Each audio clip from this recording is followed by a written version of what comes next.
Chaque être humain traverse une longue traversée au cours de sa vie.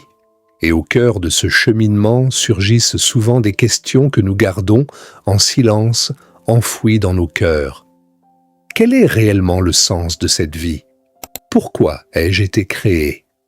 Et comment faire pour que mon existence soit véritablement porteuse de sens?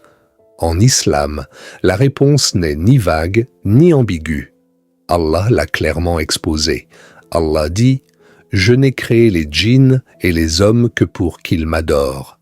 Sourate Ad-Dariyat 51-56.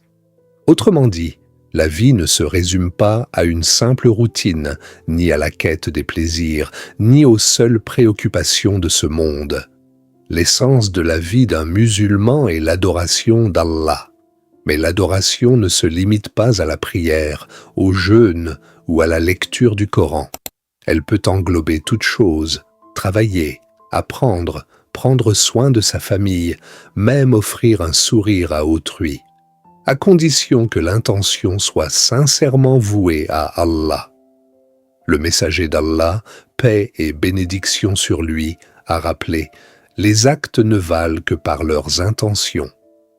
Avec une intention droite, le moindre geste peut devenir un acte d'adoration. Et peu à peu, ta vie trouve sa direction. L'islam enseigne également un principe d'une grande beauté, l'ihsan. Accomplir chaque action comme si nous voyions Allah. Et, si nous ne le voyons pas, être conscient qu'il nous voit. Vivre avec ihsan donne à chaque pas une profondeur nouvelle, plus de vigilance, plus de responsabilité, plus d'excellence, et ce qui confère véritablement de la valeur à la vie. Ce n'est pas l'ampleur de ce que nous accumulons, mais l'étendue du bien que nous apportons.